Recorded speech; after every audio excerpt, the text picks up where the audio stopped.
we've ever seen, I've ever seen.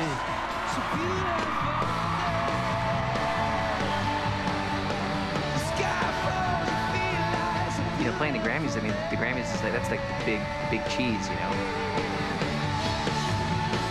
Winning a Grammy is the ultimate. It gets no higher than winning a Grammy.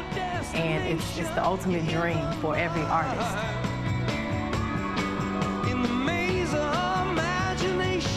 Well, I would say that the performance on the Grammys is special because it's a moment of competition. It's a bit like being a beauty pageant queen or a lion tamer or a matador.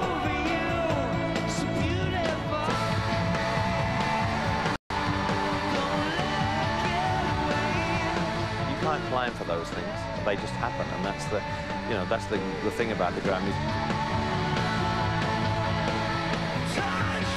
So basically, you just get your shot at showing the world who you are because everybody's tuned in to the Grammys.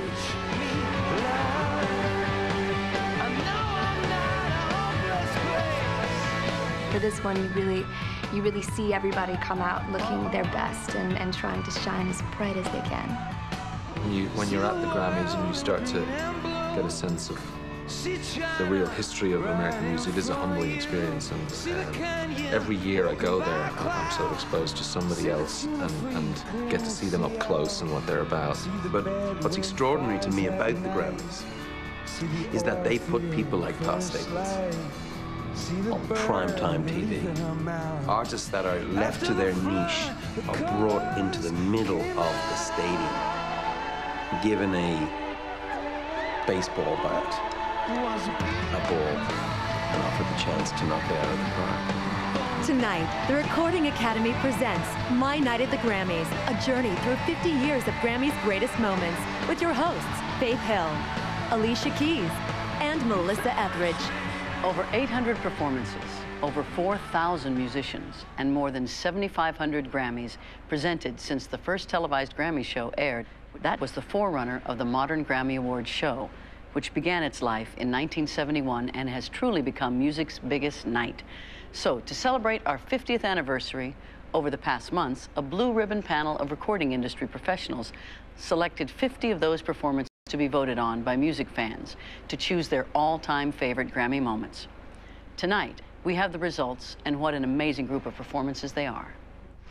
But tonight isn't just about seeing those moments. Tonight, for the first time, many of the artists who delivered these incredible, one-time only performances reminisce about that special night, that performance, and what it meant to them.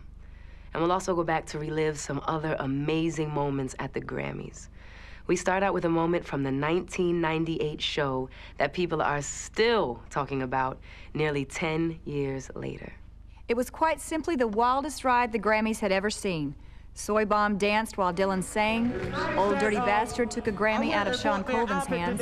Barbra Streisand fell ill, and Celine Dion had to substitute My Heart Will Go On for their planned duet.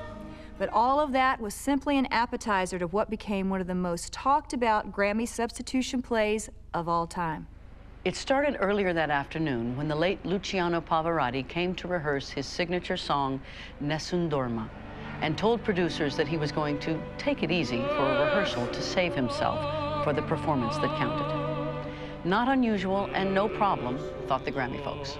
No problem, that is, until 20 minutes into the live show, when producers got a call from Luciano himself saying that he was sick, and though he promised to come the following year, wasn't going to be there that night. 1 hour away from a highly anticipated performance with a full orchestra and chorus and nobody to stand up to sing one of opera's most familiar arias, several thoughts crossed the producer's mind.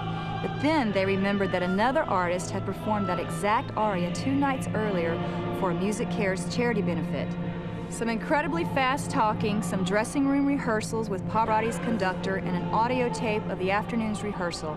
And an hour later, a stunned live audience and millions of fans around the world were treated to the worldwide operatic debut of the Queen of Soul, Aretha Franklin. Nessun dorma, nessun dorma, tu pure tu pure, o principessa, nella tua fredda stanza, guardi le stelle che tremano d'amore. We were expecting Aretha singing like something that could make us stand up and move and dance. She made us stand up, but we were not dancing. We were stunned. Within my heart, my secret lies, and what his name is, none shall know, none, till on. That was like, wow, like we know why she's the queen now, because, you know, look at her right now. She's singing opera on the Grammys. It was just an electric moment. You could feel the electricity in the building. I mean, you know, it wasn't something that people were going to say, oh, that was just okay. It was a moment.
The 2005 show had been on for a little more than an hour. Viewers had already seen Alicia Keys and Jamie Foxx pay tribute to the late Ray Charles with an amazing version of Georgia on My Mind. U2 had performed Sometimes You Can't Make It on Your Own, Bono's tribute to his late father.